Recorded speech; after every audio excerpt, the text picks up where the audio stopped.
Vamos a hablar ahora de la política y de la justicia, de los desencuentros entre ambas, con alguien que representa a un organismo muy importante, que es un organismo que es referencia incluso en procesos electorales, Transparencia.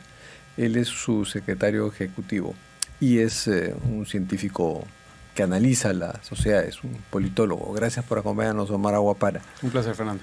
Omar, bueno, Transparencia está constantemente viendo cómo se legisla y en esa legislación se está pues afectando el equilibrio de poderes, ¿no? Y ya ustedes ya están acostumbrados a lanzar alertas, ¿no? Creo que hay una última alerta referida a un intento de cambiar de alguna forma la composición del Jurado Nacional de Elecciones, ¿no?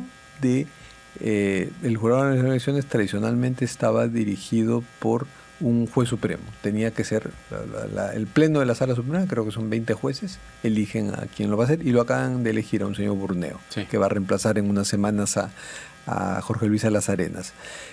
Aparentemente, ¿cuál es el problema? Que lo decida el Poder Judicial o que lo decida el Pleno, que son 5 nada más, ¿no? Ahora sí. ¿Por qué lo ven ustedes eso como un problema? Lo que se está... Bueno, buenas noches, Fernando, gracias por la invitación. Lo primero que es una serie de medidas que vienen acumulándose en torno a las autoridades electorales. Hay varios riesgos que estamos identificando en el camino al 2026 y uno de ellos es un poco el riesgo de perder la autonomía electoral. Acá el riesgo con cambiar la forma de elegir al presidente del Jurado Nacional de Elecciones tiene que ver con que dejaría de ser, como siempre ha sido, el juez delegado de la Corte Suprema, un juez supremo, como ha sido el caso de Salas Arenas y mirando para atrás, y ahora con el caso del juez Burneo. El Pleno del Jurado Nacional de Elecciones está conformado por 5 representantes, uno de la Corte Suprema, uno de los fiscales supremos, uno de los colegios profesionales y uno de universidades privadas y uno de universidades públicas. ¿Abogados? No necesariamente. No, pero el problema estuvo precisamente decanos con... o las universidades los nombran. Así es, un representante, ¿no? Y ahí un poco empieza el problema, porque a diferencia de la trayectoria, la carrera, el prestigio que puede tener un juez que viene de la Corte Suprema y que sigue un proceso meritocrático elegido por sus pares, el problema de abrir la presidencia del Jurado Nacional de Elecciones a alguien que no es juez, porque no tiene la trayectoria. O sea, en el caso que elijan a uno de los otros 4. A un decano de contabilidad de la Universidad de Huamanga, por decir algo. Por decir un ejemplo, ¿no? Es una persona que no tiene experiencia administrando justicia. Que de repente es un hallazgo y es extraordinario y el juez resulta un desastre. También hay esa posibilidad. Sí, pero no tiene experiencia administrando justicia, que es un primer punto. Y en segundo lugar, nos preocupa también la falta de el potencial problema de conflicto de interés y autonomía o independencia del poder político o el poder económico. Un juez normalmente para ascender, para tener una trayectoria dentro de la magistratura tiene que tener independencia y autonomía, no puede estar afiliado a un partido político y no puede tampoco representar los intereses de alguna empresa o de algún sector económico. Y eso no es el caso. Aunque no necesariamente tiene la más mínima experiencia en materia electoral. No, donde tiene que tener una visión de Estado, una visión de las fuerzas políticas. No tengan esa trayectoria porque tendría que haber estado asignado a una corte electoral, cosa que no es tan común. Pero sí hay una experiencia administrando e impartiendo justicia, ¿no? Y que esos son elementos de los cuales carecen los otros 4 miembros del Pleno. Sí, por ejemplo, en la historia del Jurado Nacional de Elecciones, Salas Arenas como que se fue ganando práctica con los años, pero recuerdo a Francisco Tábara, que ahora ha sido nombrado miembro de la Junta Nacional de Justicia, que sí llegó a tener un expertise en manejo de legislación electoral. Y en el pasado, incluso me lo recordaba, me parece... Percy Medina, muchos de estos, los que terminaban siendo presidentes del Jurado Nacional de Elecciones, eran jueces en el retiro, porque ya tenían una experiencia, una trayectoria, un prestigio, ¿no? Y era como que se necesitaba ese tipo de sabiduría. ¿Y también les preocupará que se haya limitado a 2 años su mandato? ¿2 años es muy poco? Sí, porque justamente carecen un poco, ¿no?, de la experiencia. Y los puede agarrar el cambio en pleno... claro, interrumpe el ciclo electoral. Y lo mismo con el caso de que está también acompañado en ese cambio, en esa propuesta que ha sido aprobada en la Comisión de Constitución, que no permitir la reelección de las autoridades de la OMPE y de la RENIEC. igual, ¿no? No permite que se institucionalice los procesos, que una persona gane la experiencia, que se acumulen los saberes, ¿no? Creo que eso no es un cargo político como para estar pensando que la reelección pueda ser un problema.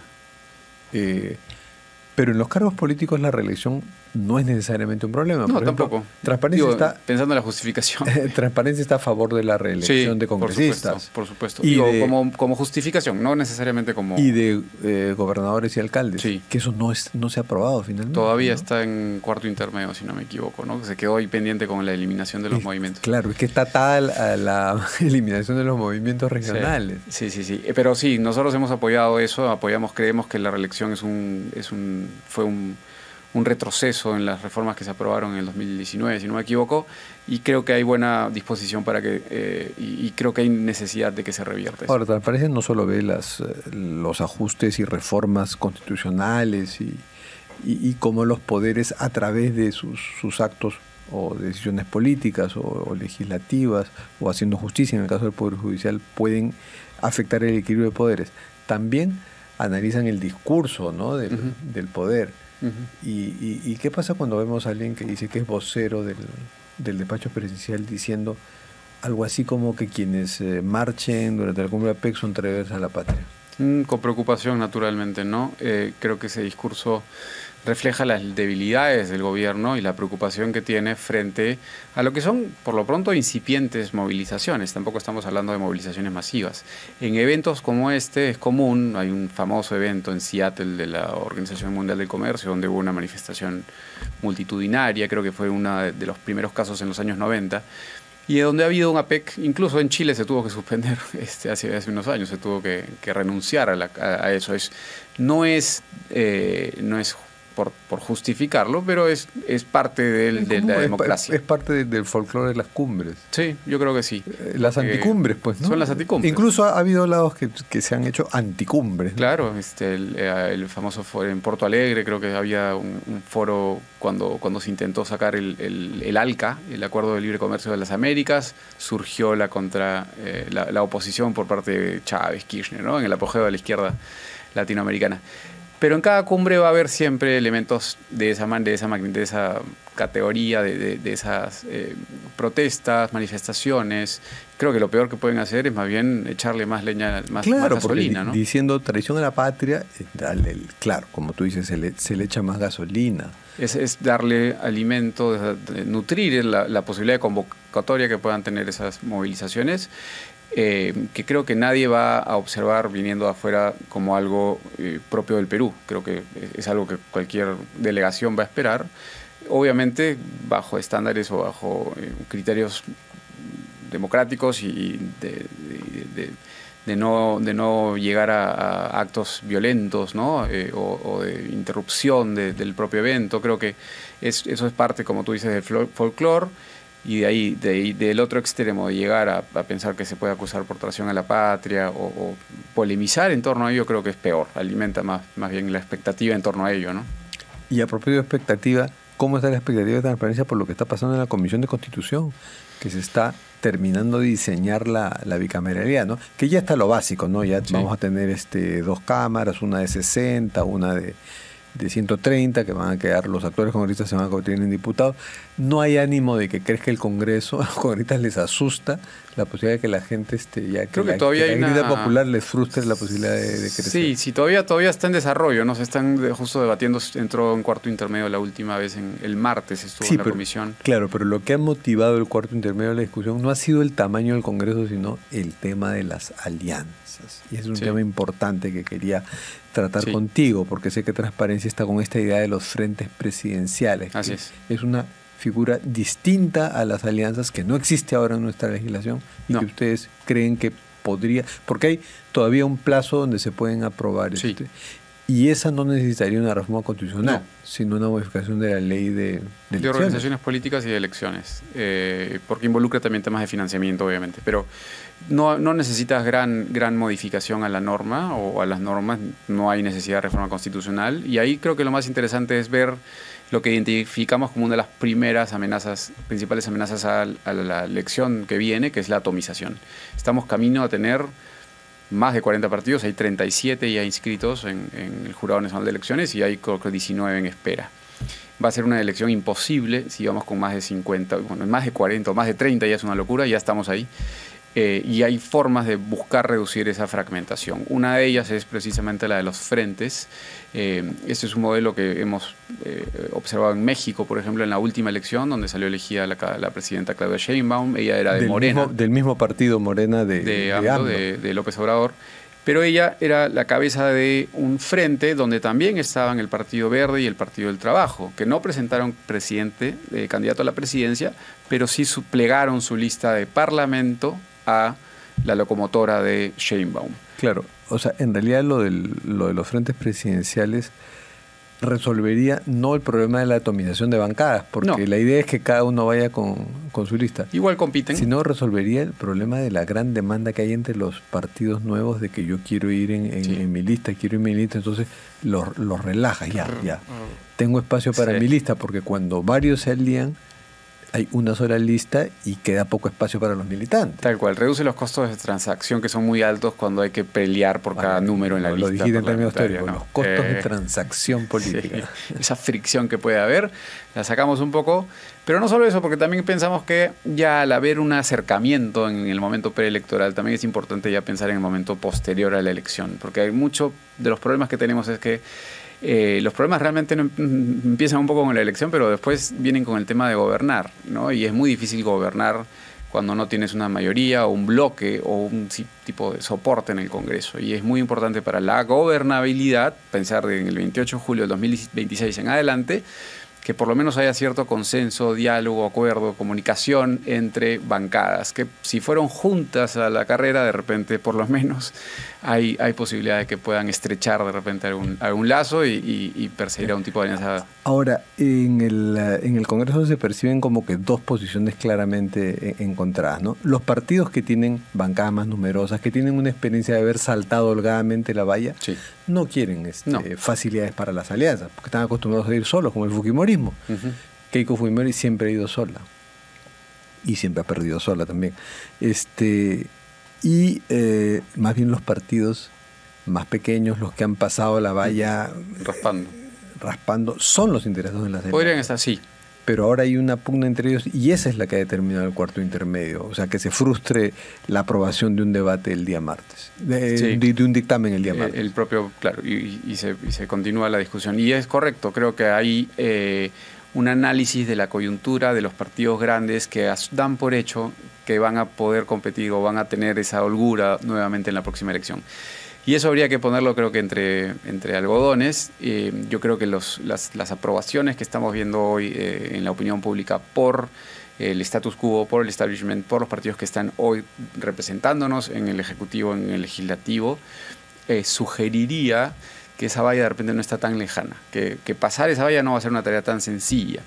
De hecho que no tienen incentivos para aliarse con partidos tan pequeños, pero sí debería haber una estrategia de pensar Hace un rato conversábamos acá con Luis Valdés, secretario general de Alianza para el Progreso, y él está con la idea de que se mantenga ese castigo a las alianzas, que por cada aliado va subiendo un punto ese refleja eso, ¿no? Y yo le dije, ustedes puede que se jueguen la inscripción con un punto, porque ustedes han saltado holgadamente la valla en el 2021, pero con la asociación que tienen ahora con el gobierno, la gente los está percibiendo como dinistas y eso les va a implicar un castigo electoral. No hay que subestimar la capacidad del electorado de castigar a aquellos que los han gobernado, ¿no? A aquellos que nos han gobernado. Le ha pasado al APRA. ¿Quién pensaría que el APRA iba a perder su inscripción con Alan García a la cabeza?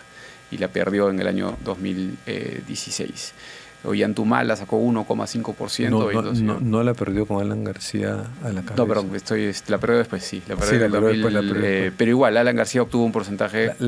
La perdió ya con Alan García difunto. Difunto, en el 2021, perdón. Pero el recorrido, la trayectoria de partidos políticos que han gobernado refleja que siempre han sido luego castigados en las urnas. Y la percepción hoy entre la ciudadanía es que hay unos partidos que están gobernando, que no necesariamente son Perú Libre, que son los que representan a la presidenta o en la plancha presidencial en la que estuvo presente, pero en el fujimorismo, en Alianza para el Progreso y en realidad en los partidos que están hoy en el Congreso. Entonces hay que ser cauteloso porque creo que pensar que está muy sencillo pasar la valla, no hay que tener cuidado con eso. Y hablemos de otra cosa, y se lo pregunto no a Omar Aguapara, secretario ejecutivo de Transparencia, sino al politólogo. ¿Cómo ves la posibilidad, el sentido? Porque hay mucha teoría conspirativa en torno a esto, de una vacancia, ¿no? Por ejemplo, Vladimir Cerrón, respondiendo a un cuestionario en Cuarto Poder, habla de que la van a vacar, y varios dicen, como sintiéndose que dominan las claves de la política y pueden predecir lo que va a suceder en el Perú, a la presidenta la van a vacar. Uh-huh. ¿Cuál sería la ganancia para los presuntos vacadores en ese caso? Ahí el análisis es que marcarían distancia del poder, ¿no? De quien está en el poder. Justo lo que estábamos comentando es que estar muy cerca de quien gobierna es kriptonita en un siguiente proceso electoral, porque el voto en Latinoamérica en general, no solo en Perú, no está alineado a la derecha o a la izquierda, sino es incumbente votar en contra de lo que está en el poder, ¿no? Entonces, lo que tiende a haber en alta proporción es que se vota en contra de lo que está. Si es derecha, se vota en contra, se vota izquierda. Si es Ahora, X. Con ese mismo criterio, uh-huh, alguien diría, está bien, la vaco, pero no quiero asociarme a quien va a manejar la papa caliente por claro, apenas unos meses. Sí, claro. Y ahí la teoría, el análisis lleva a pensar en que sería una figura independiente, que es quien comandaría como presidente del Congreso. Claro. Y Salguana renunciaría o sería censurado, claro, o se allanaría a una suerte de censura para dar pase a un nuevo Sagasti. A una persona que no tiene vínculos o no tiene un partido que va a competir o que busca competir en la siguiente elección. Y que se le ofrece, oye, pero vas a ser presidente. Claro, se lleva un poco el premio de tener... Porque, por ejemplo, en la circunstancia pasada de Sagasti, Julio Guzmán, el presidente del Partido Morado, no quería que Sagasti fuera presidente. Fue un problema para el Partido Morado, ¿no? Fue un problema de cómo manejar la presidencia, o sea, y cómo mantener la distancia. Sagasti fue elegido presidente por sucesión, uh-huh, a pesar del partido, porque el partido sentía que la presidencia de transición de Sagasti menoscababa sus posibilidades de ser presidente de un quinquenio. Claro, y era la sensación, y parece que fue lo que pasó, ¿no? Golpeó bastante un poco la asociación con al Partido Morado. Entonces, en ese escenario hipotético de que hay una vacancia, es muy probable que asuma el poder alguien que no tiene vínculos con un partido que va... No esperaríamos ver a una persona del fujimorismo o de Alianza para el Progreso o de Renovación Popular de repente asumiendo las riendas, sino a una persona que de repente hoy no tiene ni siquiera afiliación partidaria, que está ahí en una bancada independiente, ¿no? Como claro, interino. No son teorías conspirativas descabelladas. Descabelladas son de pronto algunas cosas que pasan y que no son predicciones conspirativas. Es verdad. Eso es más sorprendente. Es más lo que nos sorprende que lo... Lo descabellado es lo que pasa, no lo que te imaginas. Es verdad. Bueno, ya llegamos al fin del programa. Muchas gracias. Un placer, Omar Aguapara, secretario ejecutivo de Transparencia.